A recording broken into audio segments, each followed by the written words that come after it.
Hello, everyone, and welcome to DCM, Doritos Connections, and Mountain Dew, your favorite local video game talk show. I am your host, Howard Miller. I'm your co-host, David Scrivani. And let's start off with our first segment.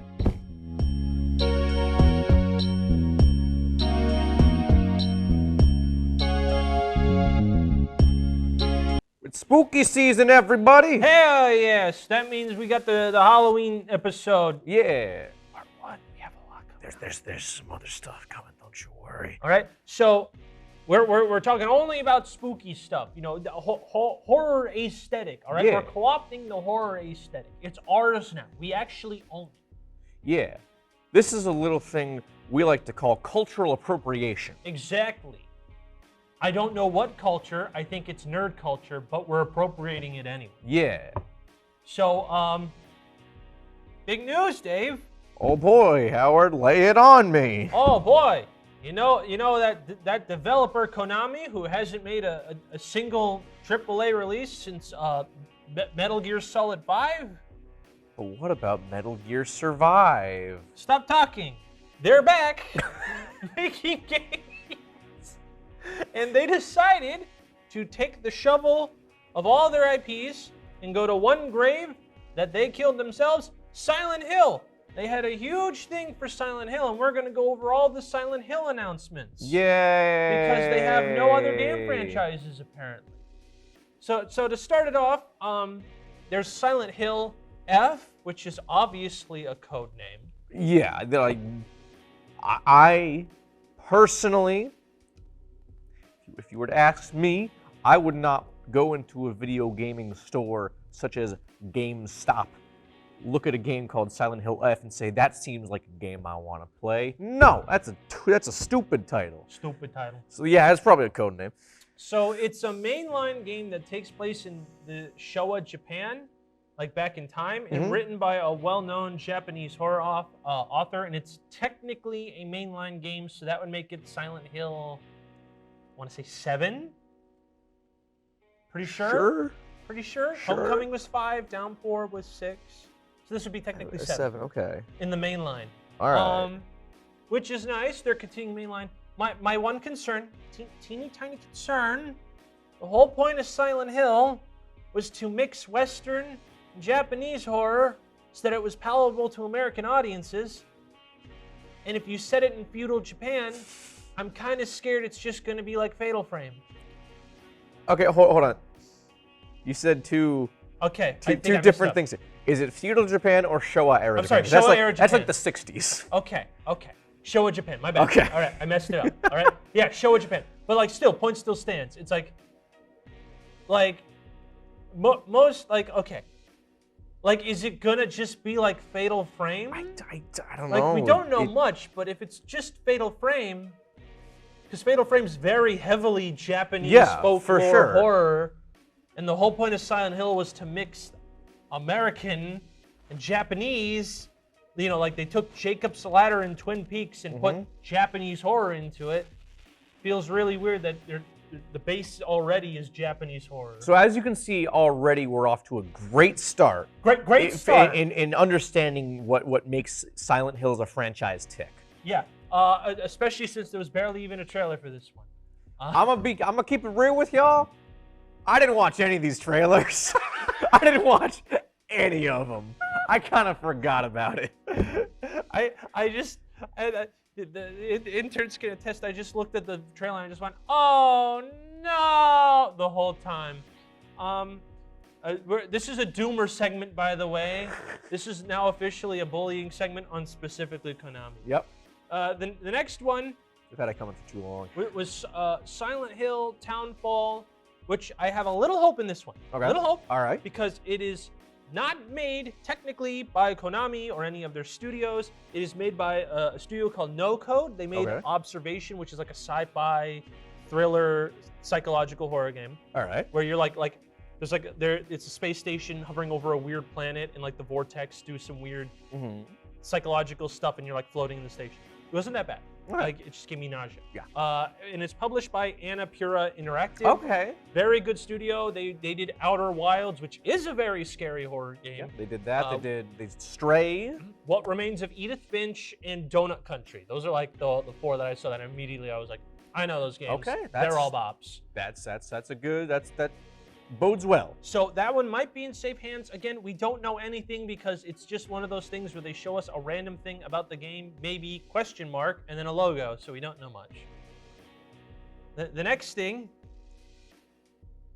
there's a new Silent Hill movie in the works. Mm-hmm. Silent Hill 3. Made by the I think director. Return to Silent Hill it's called. Something like that. Yeah, so yeah, it's being directed by the same guy who did the first Silent Hill film. I don't remember what his name is, but that's who's directing this film. So I assume it will actually be a sequel, not a reboot. Yeah, but now I have the eternal question. What game are they going to cover? Because if Silent Hill 1 was a very bad interpretation of Silent Hill 1, vaguely, very vague, and Silent Hill Revelations was covering 3, what are they doing? Are they covering the room? Here's my galaxy brain take. We get Guillermo del Toro. Make Silent Hills as a movie. Okay, hold on. That's a very good idea. If you get Junji Ito back and Norman Reedus back, and you know what? Who cares? Get Hideo Kojima back for the writing process. I'm okay with making Silent Hills into a movie. Make it as a movie. But no. Oh no. If they don't adapt Silent Hill 2, that means they're adapting Silent Hill Homecoming. Because 4, you don't go to Silent Hill. Oh. Silent Hill went to the guy's house. Oh no. Oh no. Oh, Homecoming was horrendous. Oh no. Unless they're not adapting anything, and it's entirely its own thing. No! That's even worse. Ah, my God. There's no good news. No good news. All right. Set up for the movie. Yeah, I've never seen that movie, so I don't know. I can't speak to anything. Now the big one. The big one everyone was sort of excited for. They're remaking Silent Hill 2 based on the success of Resident Evil remakes 2, 3, and soon to be 4. Made by Blooper Team. I'm not happy. It's like that just like it's like a graph where like you're at the very, very top. You're going up. Silent Hill 2 remake based on the success of Resident Evil 2. Blooper Team. Okay, I guess for context, we don't like Blooper Team games. Yeah, so I've only played one Blooper Team game, and that was Layers of Fear, and I think I played through the DLC. I don't remember. Did we play through the DLC? Where you play as the daughter? Yes, I think we did do that. Yeah.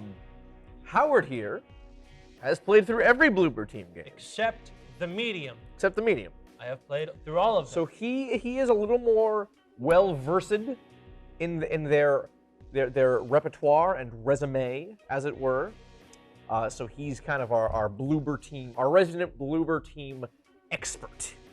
Connoisseur, if you will. Yeah. So, Howard, tell us your thoughts. Dude, they suck. I like everything. Like, Layers of Fear was mid. Yeah. It visually looked cool, but that was about all it had going for it. That was about it. It wasn't scary. I think it was like a Germa clip or whatever. When he goes back and forth. With the baby. Yeah! Which is supposed to be... That is the first thing with Layers of Fear that I ever experienced. I didn't know who the hell Germa was. I didn't know what Layers of Fear was. I just saw that clip out of context and was dying laughing. Okay, so for context, this is like at the near the climax of the game, and it's like, it's going through all the, I guess all the people that the painter's lives ruined, and it was supposed to represent the ruined childhood. Mm-hmm. And there's just a scene where you're walking through a closet, and a baby just goes, ah, and then bonks his head on a wall, and then just kind of dies and disappears. So what happens in the clip is that Germa finds the like trigger point for that cutscene to happen.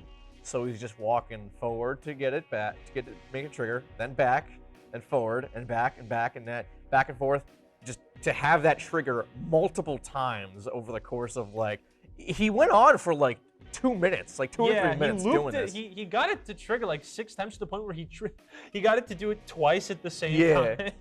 Yeah, that was bad. Observer was good basically because of the plot and the. See, I've never even. And the actor they got, who, I forget. Rutger Hauer. Yeah, Rutger Hauer. He is a good actor. He was the main character of Observer, and actually it was kind of cool because it was like a semi-open world. Oh. And then at the 3/4 point, they take you out of the semi-open world because it's like an apartment complex, and then it becomes boring. Cool. So that's like the best one. Layers of Fear 2 was dumb. That one was just dumb. Check out the mini review on our channel because I'm pretty sure I did do a mini review of that. And what was the last one? Blair Witch. Yeah, that one's bad. That one's really bad. I platinumed that. It was bad. There's a dog in it. That's pretty cool. Yeah, there's a dog mechanic that tell the dog to find clues for you. It only works in 2 areas of the game. The rest of it's a hallway. Those areas one of which is the tutorial, the second of which is it's so dark you can't even see the dog anymore. So Blooper Team is not good at making video games, let alone scary video games. I heard the medium has a very, I hate to use that term, problematic story. I don't want to say it out loud because not only will I not put it to justice, my friend told me this. I didn't actually play it, but I did look at the plot, and it's like a really messed up moral of the story. That's not good. It's not good. That's not good. And also the game's bad, so I didn't touch it yet. But moral of the story is they're not good. They are now remaking one of what is considered the objectively best survival horror games ever created in the history of video games. Best. Maybe the. Some would argue it is the best. They're remaking the sequel in the style of the remake to Resident Evil 2. So it probably won't be that bad because it just looks like they're just directly copying and pasting another game. But it's Silent Hill 2. Like, it didn't need you just needed to port it. And give it a good port that actually works. Yes, because, okay, let's just put the only way right now that you, the dear viewer, can play Silent Hill 2. Legally, mind you. Legally is probably A, through like GOG or something, maybe. Or 2, you need to buy the 360 copy of Silent Hill 2 and 3 HD collection, which is an absolute horrendous port where they lost the voice acting. So there's no good port. It also got rid of all the fog, so you can literally see everything, and you can tell that it's a PS2 game quite clearly when they get rid of the fog. Just a bunch of stuff. You can watch videos, so it's not a good port. So there's like no way. So there's like a bad port of Silent Hill 2 and 3. You can play Silent Hill Homecoming and Downpour via backwards compatibility, all of which on an Xbox. So we are already limited. There's no port of any of them. Game has not made game in 10 years. And they're just remaking the second one. It doesn't make sense to me. This is ludicrous. And it's like, we modernized the combat and you can explore the city. It's like, okay, that's fine. But why did this need to be made? It looks fine, but there's just no reason to it. I don't know. I really, really don't know.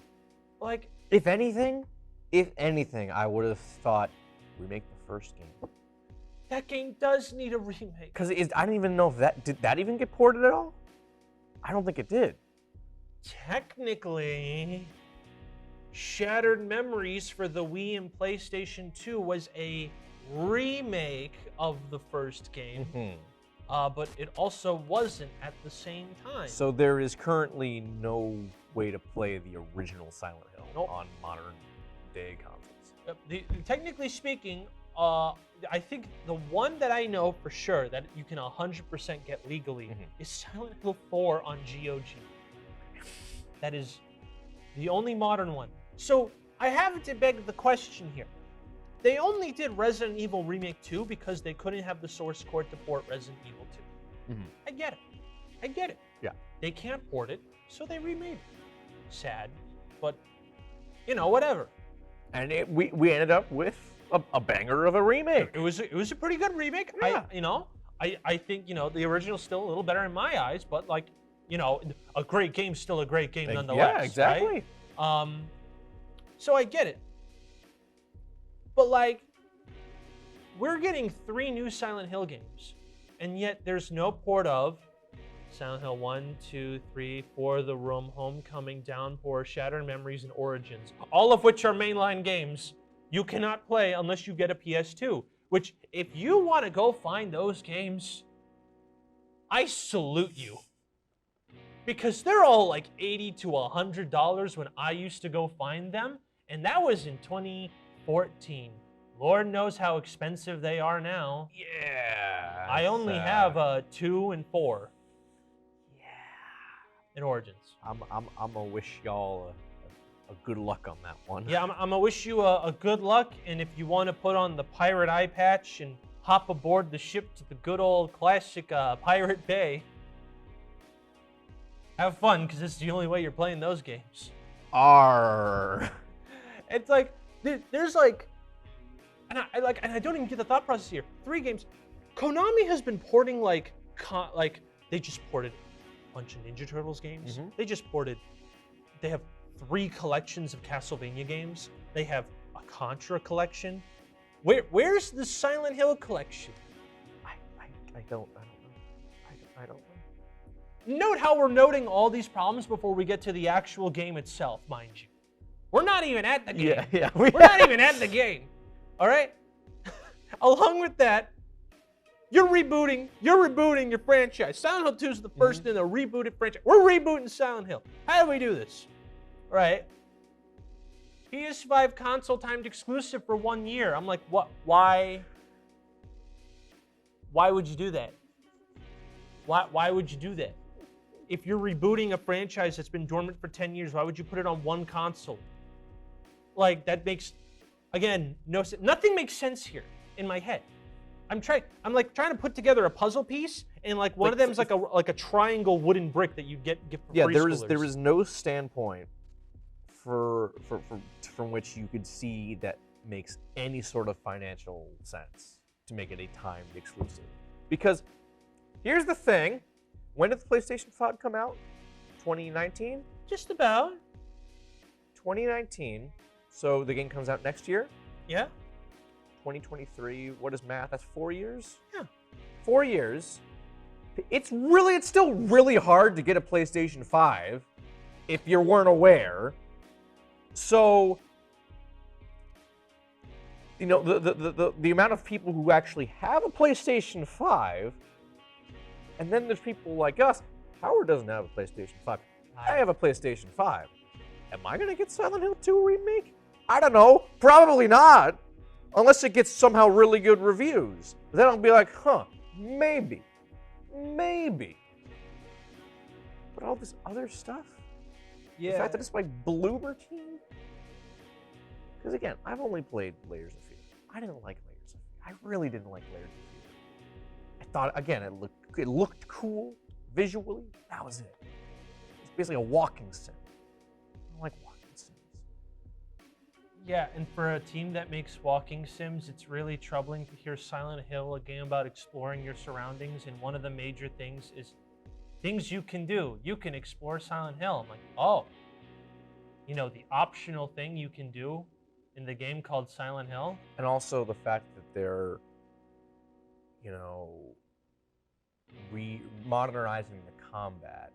They've never really done a combat-heavy game before. Yeah, okay. So for context, Silent Hills 2's combat was kind of like It was kind of like Condemned Criminal Origins, which Dave has played, where the button has a little bit of a delay, so that way you had to plan your strike, and if your strike missed or didn't kill the target, you had an option to run away from said monster. It was kind of like a fight or it was a literal fight or flight mechanic. That's what made it kind of scary and tense. It's like, well, will this hit actually hit them? Will this gun? Now the game isn't hard.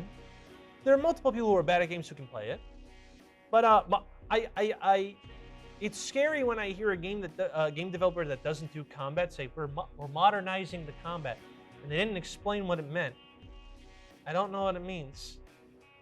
Does that mean like I don't know if Bloober Team knows what it means. Does that mean James does like air combos?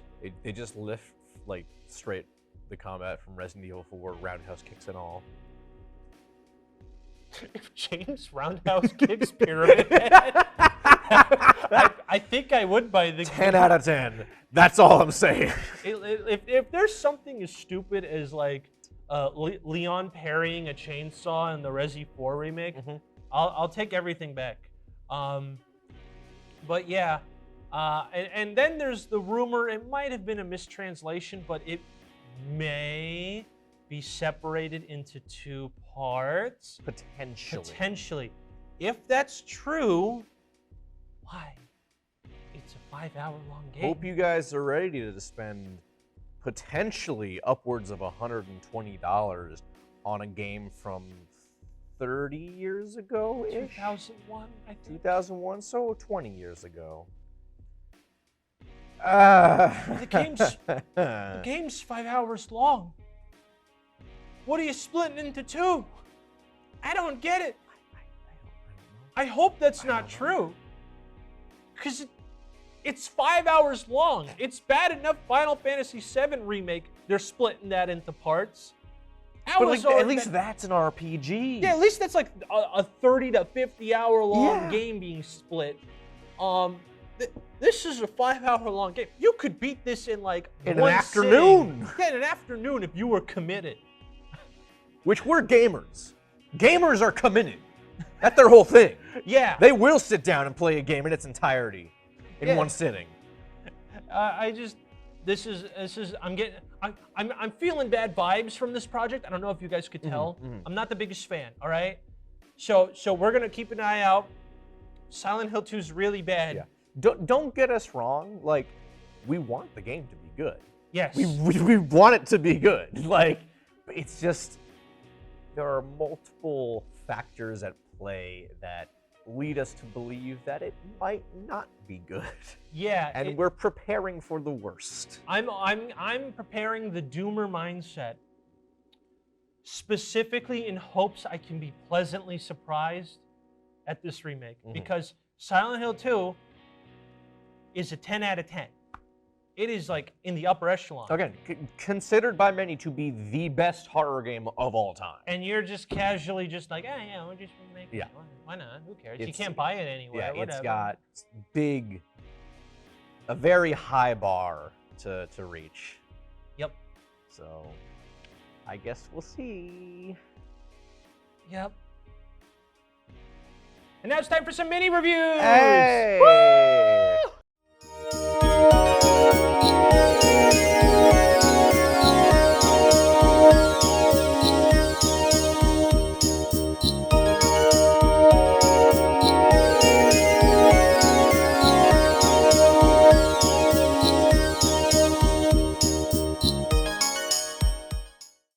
So I don't know if you guys were PS2 fans, you know, any of them in the house, but there was a kind of a smaller franchise known as Destroy All Humans, and what I played was the remastered, Destroy All Humans remastered recently. And it's okay if you don't remember this. This franchise literally died out in like 3 years. It's fine. But THQ Nordic has decided to make a remaster of the first title of the game, and basically, the premise is like essentially this. It's based on B sci-fi horror tropes of like the 50s, where essentially you play as a clone of an alien called Crypto. His boss is named Pox, right? They are a race called the Furons. They're highly intelligent. They conquer Earths and stuff.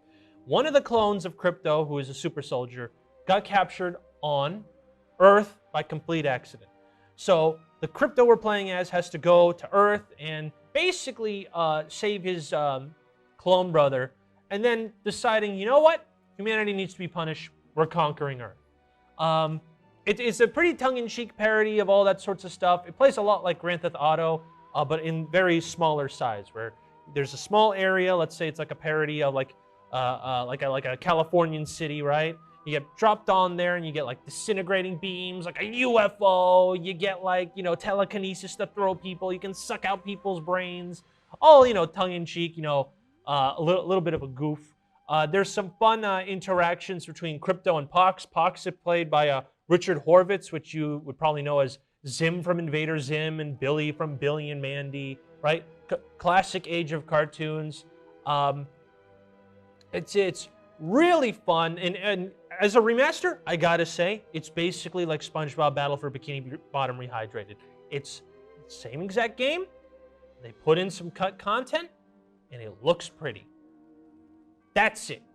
So if you were expecting a slightly newer experience, there's not much difference. The only major difference is A, the cut content, and B, they fixed the controls, because the controls were kind of janky in the original. I played it right before I played the remaster. I played a couple levels. It was kind of jank. But now they fixed it. So combat's modernized, everything's good. I have two complaints. One, you can go back to the open areas and do trials, and these trials are not fun. They're very hard. They have a high, in order to get 3 stars, can't fail. And two, the final boss, they didn't actually fix the difficulty of.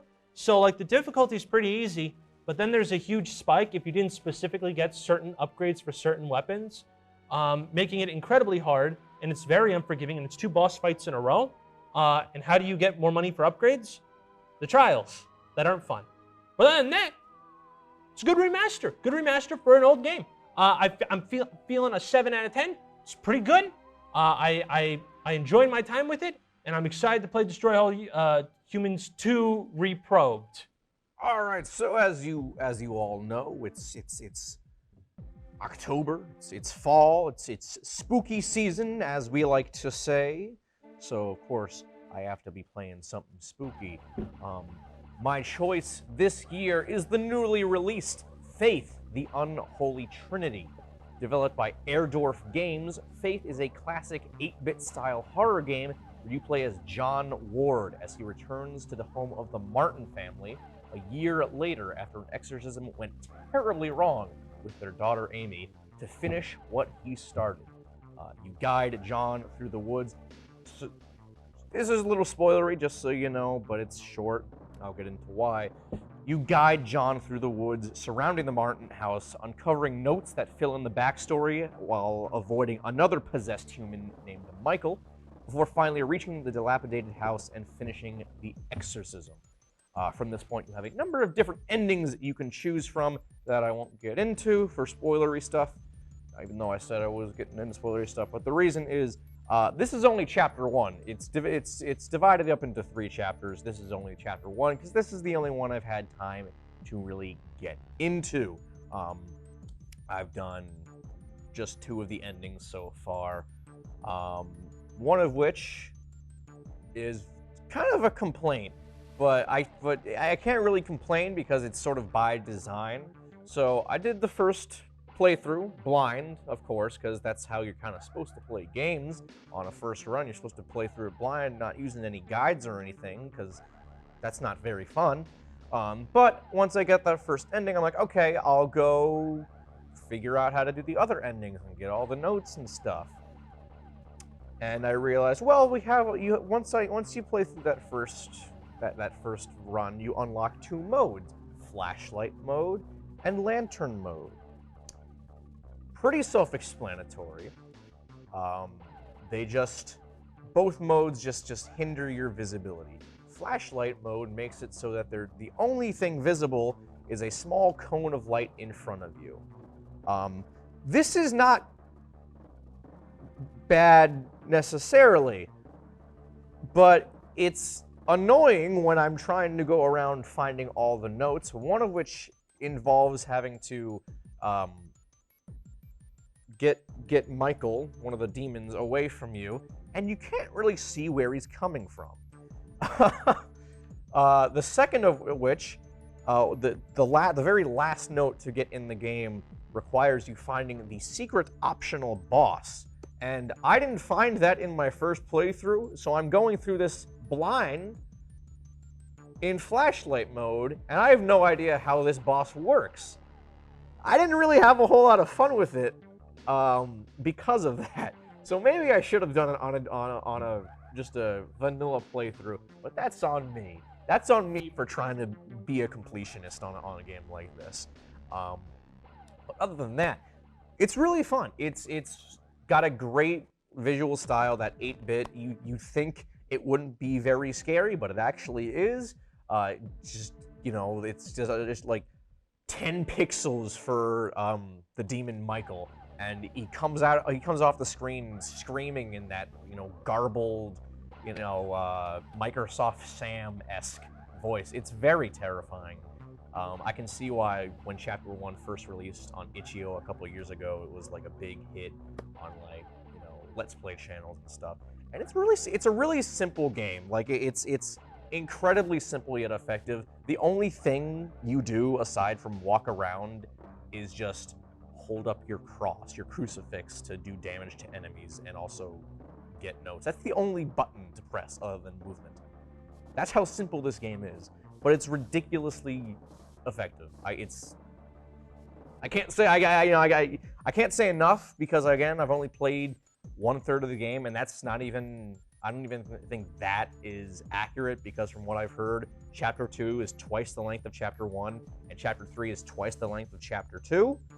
So I've barely even scratched the surface of the thing. That being said, because I don't want to be too presumptuous with it, I'm going to give Faith the Unholy Trinity an 8 out of 10. Go check it out.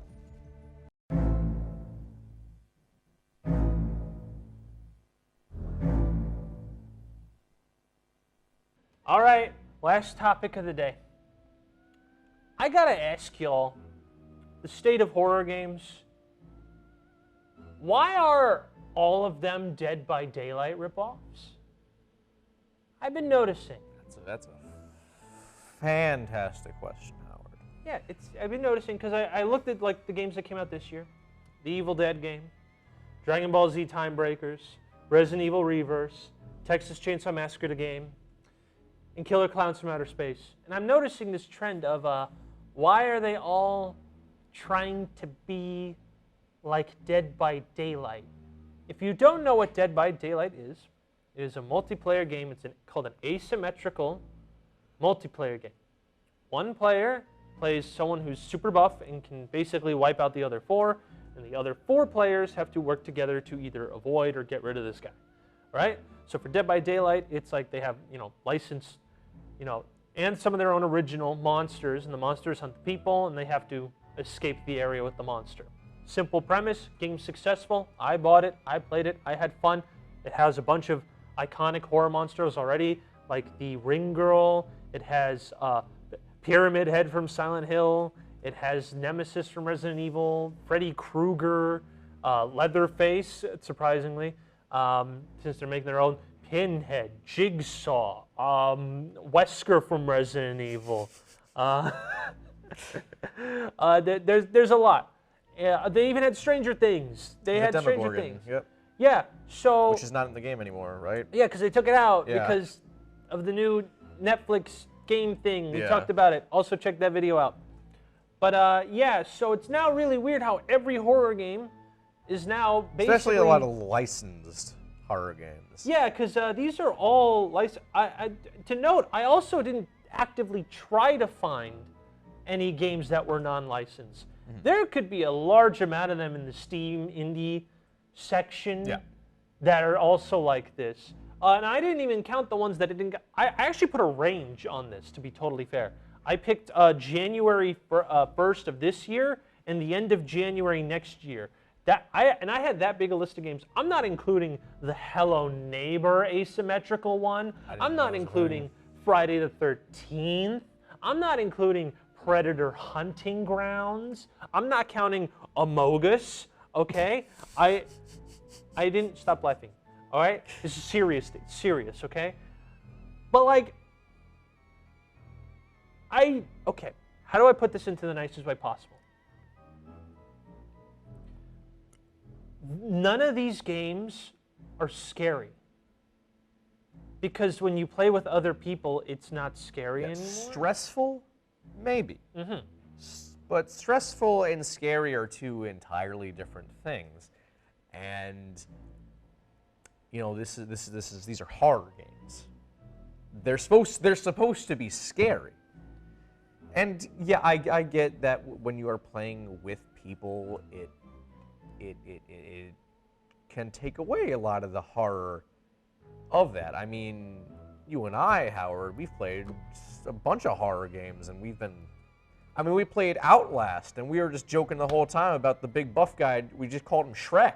Okay, but in my defense, Outlast is not scary. True.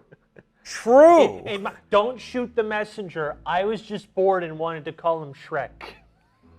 There was a reason for us doing it. I don't remember. Because I thought it'd be really funny if every single time he spawned, because he kept spawning, All-Star would start playing. Okay, I remember now. Yeah. I remember that. Yeah. But like, why do they all gotta be ripoffs of Dead by Daylight if Dead by Daylight's still like active? Yeah. Like it's almost like, it's way older than a 5-year-old game now. It's older than Overwatch, like 1. It's a very long-running game, and we should be proud because it was an indie game that's now a huge hit. Yeah. But it's kind of giga cringe that there's now, in this year alone, that I can count 1, 2, 3, 4, 5. 5 ripoffs in the same year. And that's a majority of horror releases this year. It's just Dead by Daylight. Yeah. And again, don't get us wrong. I mean, we already said, like, it's fun. Dead by Daylight is fun. It's a fun game. I mean, I haven't played a whole lot of it, but the few times I have played it, I had a blast. But when you're bringing in, you know, big established franchises like Texas Chainsaw Massacre and Evil Dead and Killer Clowns, Dragon Ball Z, and Dragon Ball for some reason, it's like you could do so much more with those franchises than just another Dead by Daylight clone. And I think that's really the big problem here, is that there's not enough variety.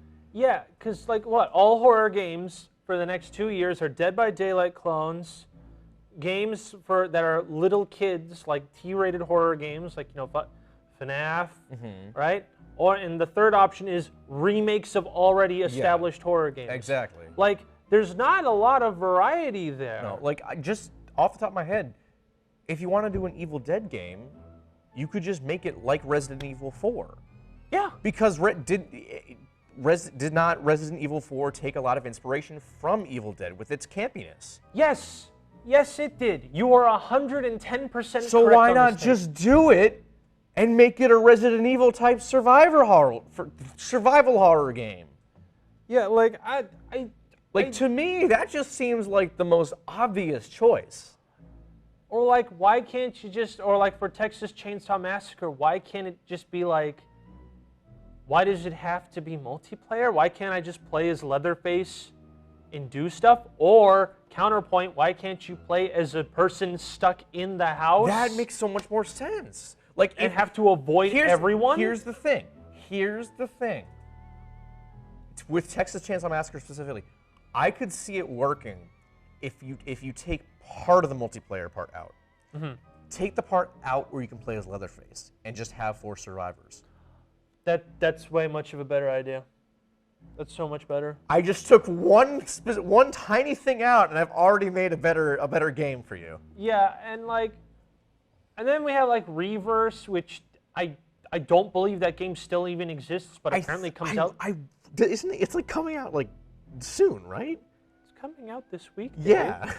It's coming out this Friday. And so this, because I have this here, you know, this Reverse was advertised with Resident Evil Village. I have the insert I have the code to play the game. Blur that out. I don't want anyone stealing my code. Just because I forgot I had this. Why don't you just go home, put in the code, and then have people think, haha, this idiot has the code, but you redeemed it already? I mean, it doesn't expire until $27.99. Oh, thank God. So, you still have time. I have plenty of time. But yeah, so Reverse was announced like over a year ago, and there's been no like promotional material for it until now because it's coming out. Yeah, and it's like, if you were to put every single Resident Evil character like at the same time, why does it have to be Dead by Daylight? I don't know. I mean, in that case, like, I don't know how else that would work, because that is very obviously meant to be more of a fun party kind of game. Yeah, a party kind of game, but like, why waste the efforts on that when you can just make a better Resident Evil game? Because they're too busy remaking every Resident Evil game in existence. They're too busy hard at work on the remake to Resident Evil Village. A game that's a year old. And like, and then we have to talk about the ultimate fate of these games. So first of all, Dead by Daylight still has success because they constantly update it. They constantly put in new killers. They constantly put in new survivors. As we can tell by Friday the 13th and Secret Neighbors, these games die if you don't... What is Secret Neighbors? That was the Hello Neighbor Dead by Daylight game, where you played as either 4 kids or you played as the Hello Neighbor guy. Oh. Yeah. I didn't know that existed. Yeah. Okay. Yeah, it's not good. Right. So, like, as you can see with these games, they don't do good if you don't update them. As you can tell, because Friday the 13th has their servers, like official servers, shut down, and no one plays Secret Neighbor. To be fair, the reason Friday the 13th servers shut down is because of the big lawsuit surrounding that entire franchise. Oh, yes. But however, at that point, was there really that much traffic by the time it shut down? I want to say there was. It's not that. Like, listen, that was like, what, 3 years after the game came out?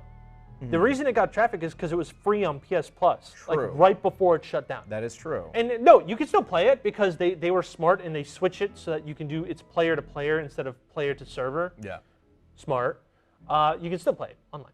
And it's still a fun game, but like it's not as popular as Dead by Daylight, which actively updates it. Yes. And if these games don't actively update, they're dead.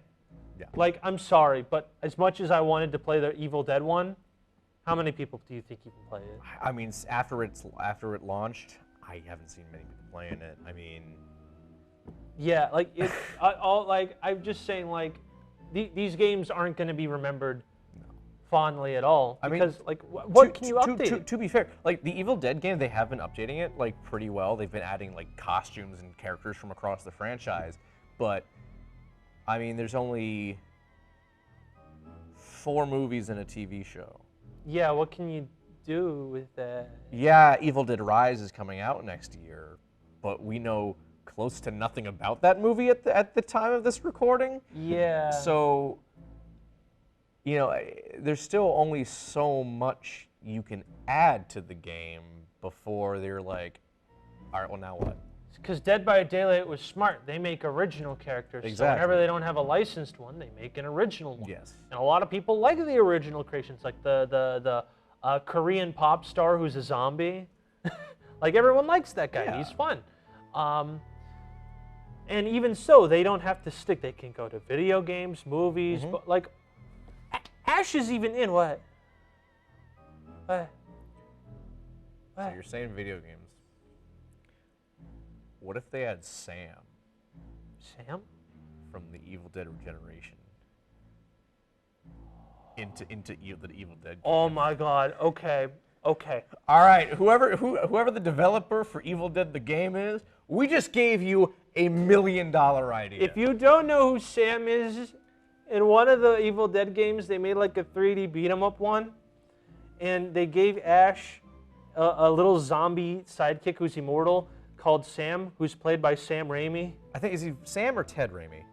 Ted Raimi, I forget. Ted Raimi is the one who does acting usually. I forget which one, to be totally honest. Okay. Because it's been like a while. Yeah. I think you probably last time we played is when you were showing me that game. Yeah. In high school. Basically, like you can like throw them and he's like, again, like a little a goblin guy. You can just toss him and he's immortal. He doesn't die.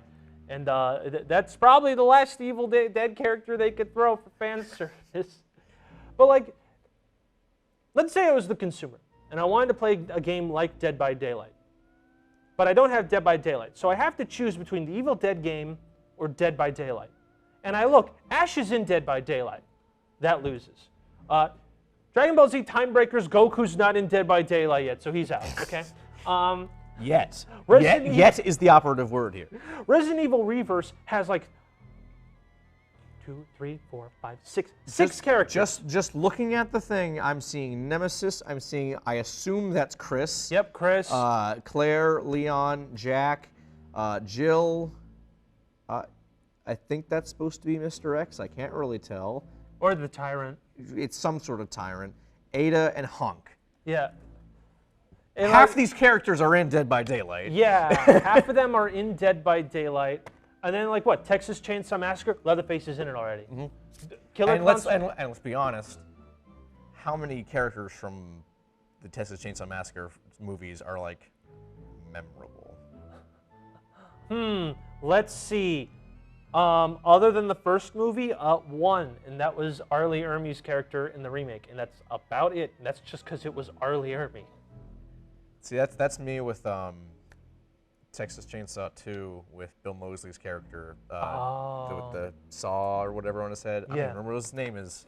That's it, but that's only because that's Bill Moseley. So I guess our moral is to the people who want to keep making Dead by Daylight games, stop it. You can make something else. Yeah. Be smart. Be creative. The state of horror is sad year after year. I don't need it to be Dead by Daylight clones for a whole year, okay? Please. Please. I already had the children's horror thing with goddamn Poppy's Playtime and Five Nights at Freddy's. Just, I want creativity, damn it. Yeah, we horror needs to expand. You know, I think we're fine in the movie. The movie realm, we're finally getting more like original horror movies, which is great. You know, we're getting stuff like Barbarian and Smile and Malignant. That was last year, but you know, it's okay. We're finally past that, like, oh, horror's all remakes and sequels and stuff like that. I don't care. We're finally past that. But video games, we need to kind of evolve. Yeah, fat L on the video game front. We gotta have a little more variety in there, otherwise it's do better. It's getting a little old. You guys suck. Do better. I'm telling you, Resident Evil 4 style survival horror game for Evil Dead. Yeah. That's all I'm saying. Yeah, you go. That's all I'm saying. Take our money. All right, with that out of the way, that was our spooky show. Make sure you like, comment, subscribe, tell us why we're right. And with that out of the way, hit the bell. You gotta hit the bell. Give us a comment. And if you reach this far, tell me what's your favorite Silent Hill monster that isn't Pyramid Head or the nurses. Go. I'm Howard. I'm David. You have a good night.